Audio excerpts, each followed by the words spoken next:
Thank you for joining me for my second video. So today we're going to be discussing mindfulness. So I'm sure a lot of you have thought, think of mindfulness of I should be mindful of what I'm doing here. I should be mindful of what I say so I don't hurt people's feelings, which it is, right? Mindfulness is that, and that's not what I'm talking about. So I'm talking about the therapeutic mindfulness, and that is where you are being present in the moment of what is happening right now, whether what's happening right now, what is happening within my body, what is happening in my thoughts, just focusing on the present.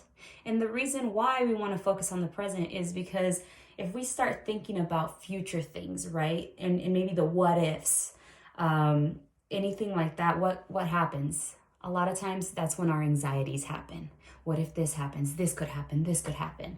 And just like I had discussed in the previous video, with, the flipping your lid, when your anxieties take over, right? That's when your limbic system is in charge.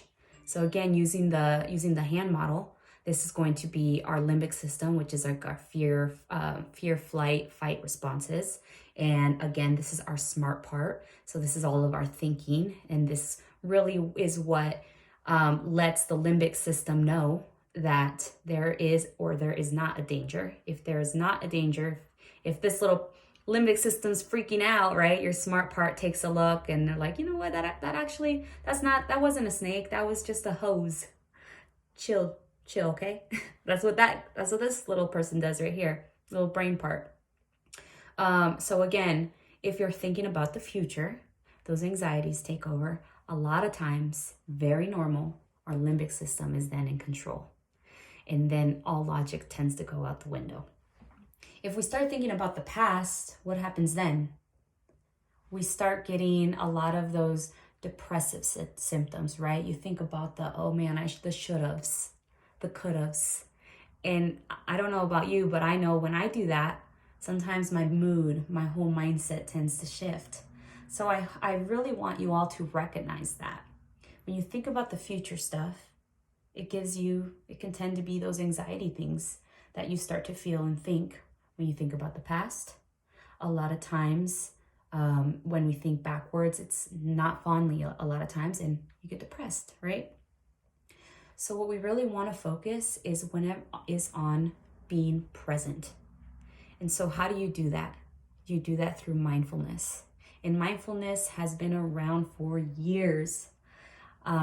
It's just that now we're starting to really, honestly, mindfulness is used by Kobe Bryant, rest in peace. It was used by him. It's used by a lot of individuals, and it just hasn't been shared. It's been honestly something that's been more towards the wealthier people. And that's not cool, right? We all should be mindful. So anyways, how do you become mindful, right? So mindfulness is a state of awareness of what's in the present. So an example of being mindful. Let's say all of a sudden you're getting anxious. Maybe you're thinking about an upcoming presentation or something that you have going on, and you start thinking, what if I mess up? What if this goes wrong? All of a sudden your emotional part takes over. What we want to train our brain to do is to catch that and say, oh, finally you start getting present, and you're like, hey, man, I'm starting to feel really anxious right now. And so mindfulness takes you, and it allows you to kind of take a step back and start observing what you're feeling and what you're thinking non-judgmentally. So I kind of would like to think of it as a little scientist of like, hey, why am I? So you start asking those questions. I'm feeling nervous. I'm feeling anxious. Why is that? Oh, okay. It's because of that. I have a presentation coming on. Okay, now what do I do? Now that you are aware of what's presently happening, you can then identify that, say, I'm nervous, I'm scared, And then you can do one of the skills that we will be showing you, that I will be showing you, such as breathing or distracting yourself to bring you back and get you calm. And that is mindfulness. Another example that I hopefully can try to make it a little more clear is, let's say that you're outside and all of a sudden it starts to get hot, right? So it starts to get hot, and what do? You think, man, it's getting pretty hot. So now you're aware that it's getting hot. Like, yeah, well, it's 80 degrees outside. I'm wearing a coat. So now the skill that I need to do in this case, or action, I need to remove my coat right now. So I would remove my coat because now I'm aware that this coat is not allowing me to cool down. And because I took that time, because I took that time to be like, why am I hot?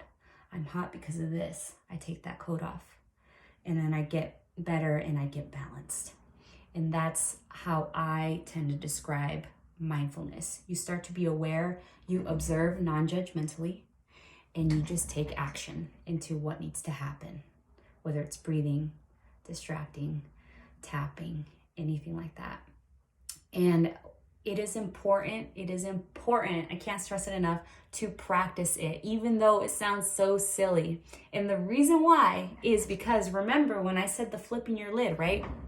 So again, when you have this here, let's say you're already a very anxious person, maybe you have symptoms of PTSD, maybe you tend to get angry really, really fast.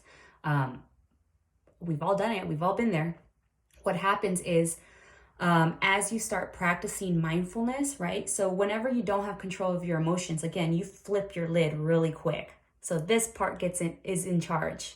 Well, when you start practicing mindfulness, you start connecting the grooves between your smart part and your emotional part. And so next time something really does get you angry, you might flip your lid a little bit, but because you've been practicing mindfulness and understanding what you need to do to calm down and be present, your lid goes back down and your smart part is in control again.